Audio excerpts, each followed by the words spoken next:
Hey guys, happy Monday everyone, and welcome back. You don't see it yet, but it's just a little bit past noon, and it was a really long trading day for me. In a nutshell, I was up nicely pre-market, not crazy, but like 6% pre-market based on my average position size.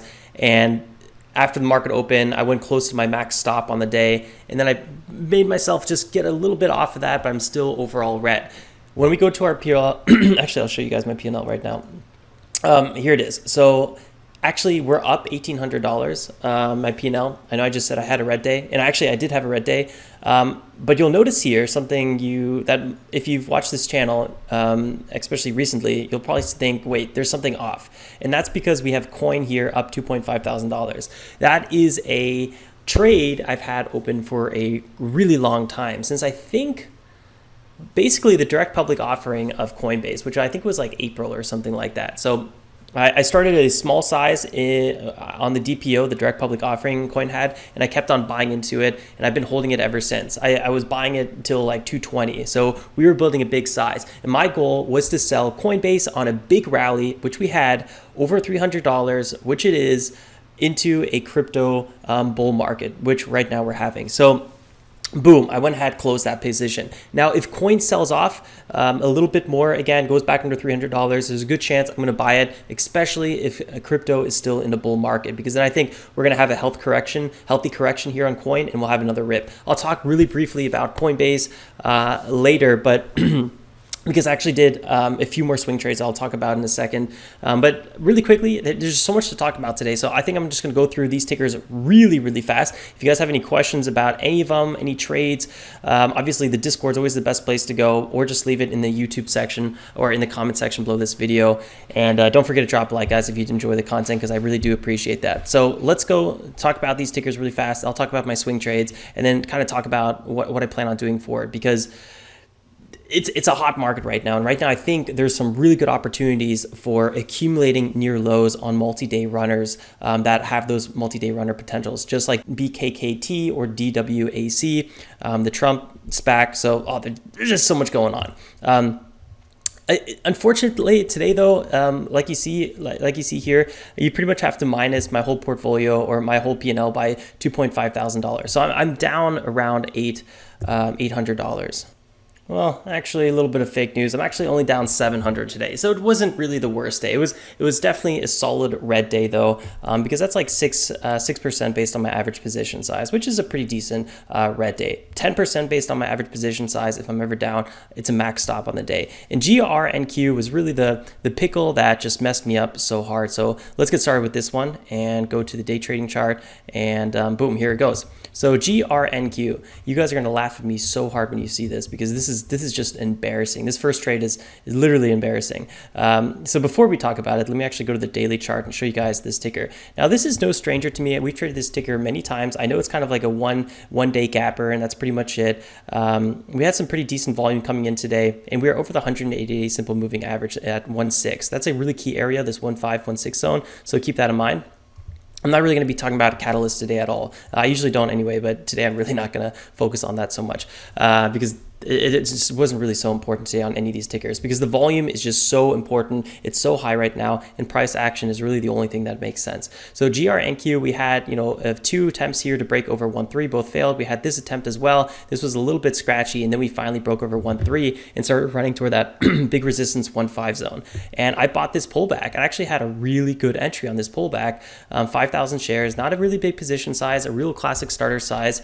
And then look at this. It pulls back one more time. I buy a little bit more, so I'm now long like a little bit over half a position size. Still not a full size though. And then guess what happens? I close for a loss. I sell like at the perfect low right here, and then this ticker rips up. And this is probably my most embarrassing trade of the year. I buy a perfect pullback. I get chopped out for no reason. We're still on the front side. This thing runs 30% and then just continues running after that 30% here, another 70-60%. So in total, from where I stopped out, it went up almost 100%. just the worst trade, and I didn't trade in any of this. And then I tried to trade a little bit of a red to green move here. That failed. I tried to do a few dip trades on that one. That failed. Nothing really worked on this ticker for me. And then I didn't trade anything for like 2 hours on GRNQ until it popped back up here. I tried to trade this first pullback, all of which failed. And then I took a pretty decent loss here on this flush. And then, that pretty much stopped me out for the day, more or less. At this point, I was like at like $1,100 loss, which is like right around my 10% mark, give or take like like $100, depending on like what my last average sizes were. So at this point, I was like, I'm pretty much done for the day. If I see something else, I'll continue trading it like small size. And if I have a small winner, I have a little bit buffer room and I'll try it again. And that's basically what I did. I was able to, end the day down like 6-7%. But this was a disaster. It was so annoying that I'm down super high on a ticker, that's up 89% right now on the day. It's a little bit of a frustrating situation. That's probably the most I'm going to talk about a ticker, but GRNQ, the biggest lesson on this ticker is when you're on that nice front side, guys, milk it. Like, there's no reason I should have sold. So if you're selling, there has to be a reason for it. And this ticker was following my my plan perfectly. And I think that's really what's annoying with GRNQ. I got shaken out for no reason. I didn't even get shaken out on a red candle. I got shaken out on a green candle. And that kind of goes to show a little bit of my lack of conviction maybe that I had today, because there are so many tickers gapping and so many tickers moving, and the problem with today, there was no one clear lead gapper. There's always like 4 that you should be watching, and that makes trading really tough. Days like today are really difficult. So when I noticed that pre-market, I actually thought to myself, I was up like 5-6% pre-market, so that's like $600-700, and I was like, it's a Monday, it's only like 7:30 in the morning, I'm up nicely, why not stop trading on the day? And I think today was one of those classic days where, kind of being a quote unquote like YouTuber, I don't really see myself as a YouTuber, but I upload videos of my trading day, and I just felt like today was not at the same time the day like just to stop trading, because that's kind of lame, there's so much activity. But yeah, it probably would have been the right idea, especially on a Monday, and there's so much going on and nothing really feels right. If you're up on a day like today, sometimes you just kind of celebrate and walk away.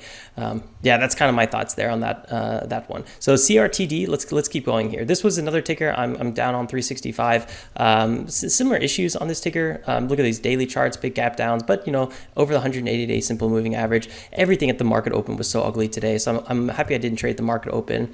With CRTD, I missed this move obviously because I don't trade extended hours in terms of after the market closes, and pre-market doesn't start till 7 a.m. on TOS. So obviously I'm going to miss this.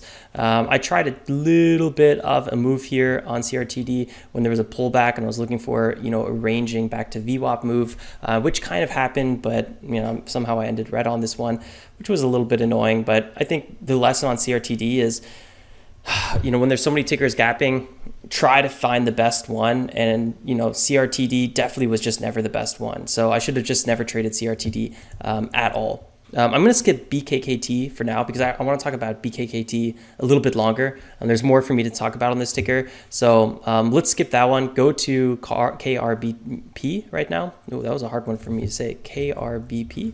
This was another ticker that you shouldn't really be focused on. It was just not really a play. But pre-market, it had like a very quick moment of potential. So I don't really regret trading this one so much. I was up $30 on it, so it's a total scratch on this ticker. Quick mover here below the 180-day though. It's a backside ticker. 5-minute looks pretty raunchy, but still, 60% move here. And I try to trade this breakout. This one worked pretty well, and then here it was a scratch, closed it out. The problem with this breakout is this actually would have been a huge winner on the day.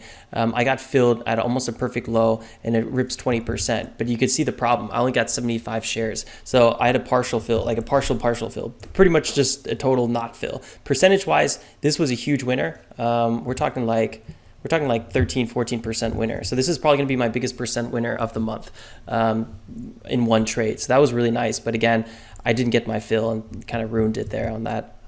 Yeah, that could have been a huge winner. MARK, this was technically one of the better tickers to trade percentage-wise and stat-wise. But chart wise, it was probably the worst ticker. You could see here on the daily bottom right, it's just been selling off all day. This is a huge gap up and a sell off. Starting at 7 a.m., it would have been tough to trade. It just had this huge spike down, and ever since then it was kind of gnarly. And I'm actually kind of happy the fact that like I'm somehow green on this ticker, because this was a tricky one. I did a lot of range trading in this one, right around here. Made a little bit of profit, a little bit of a trade here, kind of a scratch. Tried to do a breakout trade here. This was an okay one, but again, I only got 100 shares. It seems like all my best trades today, I had 0 share size, and then all my worst trades today, I had like over average share size. That was a bit of a problem. Yeah, big sell-off, market open. Tried a few dip trades here, looking for a little bit bigger pops, but none of them really amounted to much. Traded this move here as bigger volume came in. These were all kind of similar plays, but this one actually worked, so got a little bit of a breakout here. But this is a backside breakout. That's really risky trading, so I'm kind of bored at that point. I was actually up more money, just pre-market. So again, if it's not a perfect front side and clean pattern, I really shouldn't be trading it, especially after the market opens. SONM. This is another ticker here. So many tickers today. It was overwhelming. Anytime you see me trading over 7 tickers, you know something's wrong. Kind of really similar to how Mark looked. 7 a.m., very hectic. I traded a little bit of a backside here. That backside was actually a really good trade. This was a nice little trade. Both of these trades, they were dip trades on the backside. They worked out perfectly. Those were quite nice. But it also marked backside ticker on the daily. Just an ugly setup. Or SONM. Very tough here. So yeah, that was pretty much what we were dealing with today. It was tough, and it was actually kind of funny that the ticker that is selling off all day, and I did some backside trades on, I'm actually up on the most. So I don't know. I don't know what to say. With all the other tickers, I feel like sometimes seconds too late, or sometimes I overthought it, or like with GRNQ, I didn't follow my strategy that well. It's a clear front side move, and this ticker has not broke the 9 EMA significantly, yet I still chopped out for no reason. So if I just stuck to my plan, my trading strategy, today could have been a massive green day. Yeah, so classic Monday here where you're just a little bit all over the place.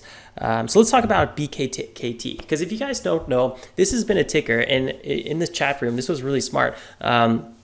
You guys remembered I was swing trading BKKT for months as well, since sometime like Q1, I think it was, or maybe it was Q2 this year. But we've been holding on to this ticker for a really, really long time. And I was trying to accumulate it, approaching that $10. I stopped accumulating it around $13 in my swing trade portfolio. And actually, let me show you, or one of my swing trades portfolios. I have kind of several, but in a Webull, I have like $5,000 in here, or $7,000 in this Webull account. I barely use this, but one of my biggest holdings in this, which is pretty much my whole entire account, is BKKT. And right now, this portfolio it was like a $5,000 portfolio pretty much this yesterday, and now it's a $7,000 portfolio. So we're up around $2,000 on BKKT on this one. And now let me tell you guys a little bit about this ticker here. And actually, wait one second. What is the price right now of BKKT? BKKT is let me just open it here. Oh yeah, that's why I couldn't find my position. It looks like my position was just closed because I had a sell order near $20 on Webull. So BKKT is they're owned by the company that owns the New York Stock Exchange. I have to look that up, what it's called right now. Okay, yeah, here it is. I just Googled it. ICE Stock New York City parent company. This company owns BACT as well, and the whole point of BACT was to create future trading for crypto, so futures trading, which, if you guys know, the futures for cryptocurrency or for Bitcoin is how the first ETF by the Winkler twins was created. So futures trading, BACT, that's kind of like the big thing. And they do have a peer-to-peer, or not peer-to-peer, for B2C, so business to customers, so some exposure there, but I don't really care so much about that. And personally, I don't know if you guys ever downloaded the BACT app, but I've never been a big fan of it. It feels like a little bit more focused on rewards. Anywho, I don't want to make the fundamentals of BACT really a big thing, but I did know that BACT, with the merger it had with the SPAC, it really started finding a big base at about $10, and we were accumulating a lot of BACT before the $10. And my goal was this ticker was probably going to rip at one point. I don't know when, but that was always my theory. At one point, it's going to have a big move. So I just decided to hold it. And when back kind of was moving heavy today, I was like, okay, well, we're swing trading this ticker as well, and let's just day trade it as well. I never like swing trading tickers or day trading tickers. I'm swing trading, so I think that made it a little bit difficult for me because you're instantly always biased. And I think that was a big problem today because, man, look how bad I did this trade. I buy this pullback, and again, I didn't hold for no reason. It was on a front side move, and again, I didn't hold. And then I start FOMOing into these trades later on, and I get stuck into a backside, constantly trying to buy the breakout on a backside. And this was tough. This is how I basically lost all my money today with this ticker. Luckily, I didn't get stuck in this flush. But basically, I was a little bit biased on this ticker because I'm holding it in my swing trade portfolio. I know that this ticker is probably going to be a big rally. We're in a hot crypto market. Coinbase right now is at all-time highs, absolutely flying. And I think that's what made me constantly buy BKKT under these highs. But for some reason, I couldn't just stick to my original plan and buy this one on the front side. So BKKT and GRNQ, I both mess up on terribly on pretty much like the most easy setup. And I don't know what it is. That's really a classic Monday, but I really do some sloppy trading today. And I'm still very bullish on BKKT. And that's why I was trading in this area as well. I mean, I never trade. Right now it's 1 p.m. Eastern Standard Time. I never trade this long. So I was very bullish on BKKT, and yeah, that was just an absolutely phenomenal move it had today. I'm not really sure where it's going to go from here. My goal was thinking about doing some accumulation on BKKT and seeing near major support. I'm not sure, when we're going to get some major new support, some major pullbacks, but we'll see. Right now, it's on a clear front side. It's halted to the front side, and this ticker could just keep on spiking. It's almost over a $1 billion market cap, which I think is a totally fair market cap. Not to mention, coin right now is close to a $100 million market cap. I think it's like at 70. Yeah, it's 70, 67.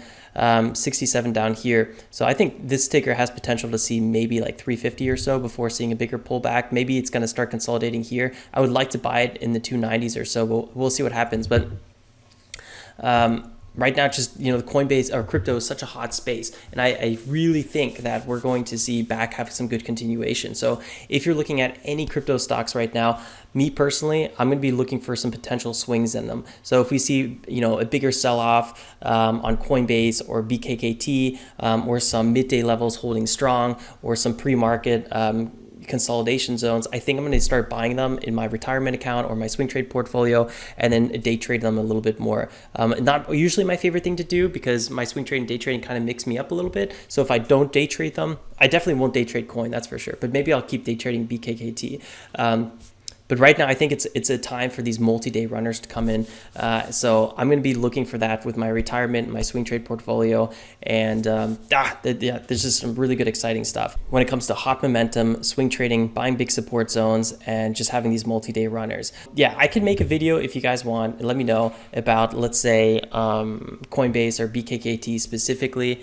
Maybe I will, just because I'm actively invested in pretty much both at the moment, besides, obviously selling both of them just now, but I'll probably be rebuying them. Regardless, if you guys always want to stay up to date, you can check out the Discord under swing trading, and that's always where I post my swing trades right away when I enter or sell, so you guys can always see if there's any new positions there first. Now, quickly before we move on to one more ticker that I bought today in my swing trade portfolio, I just wanted to show you guys why I sold right around $20. We had huge big time resistance here. This is before the merger on BKKT. This is when I think it was still VIH, somewhere in this area, and we're getting back to that $20 zone, and that's why I sold all my holdings, 333 shares, not the biggest position size, at 1963, so right as we were approaching $20.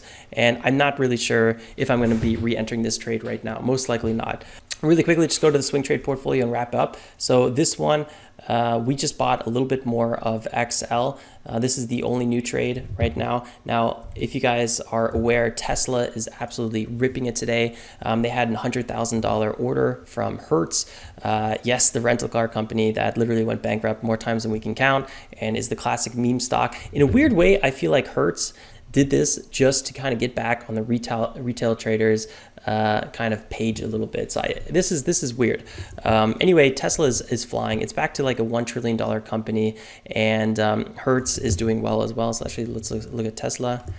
Tesla here, $997 billion company. So it's almost that $1 trillion company, all-time high on Tesla. HTZ, I think is Hertz. I think it was Hertz Global. Loading.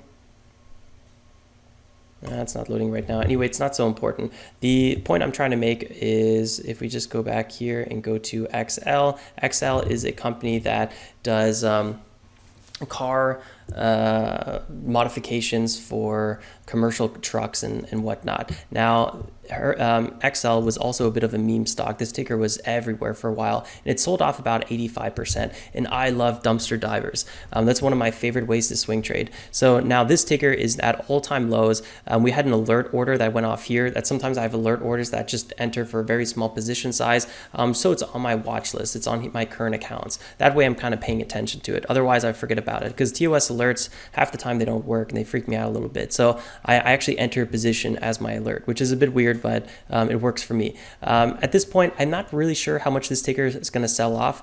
It's down below $1 billion. I mean, that's insane for the valuation of this company earlier. And even if this company doesn't do well in the long run, I think right now, short term, there's going to be a potential bounce. So even if it's a dead cat bounce, right now, the risk reward on this one's really, really nice. We're looking for like 25, 35, 50, maybe even 60% bounce potential. And the risk right now is the low at 523. So what I'm going to be doing is accumulating XL as it approaches 523, and I'll probably keep on accumulating around 5. If it breaks $5, especially with big volume, then I'm out. Otherwise, I'll be holding this one. Totally fine for holding it for 8 weeks or so. We'll see what happens, but I think this is a really good risk reward trade right now, XL, and I did want to share it in this video. I know there's so much I talked about in this video. It is what it is. Start of the week.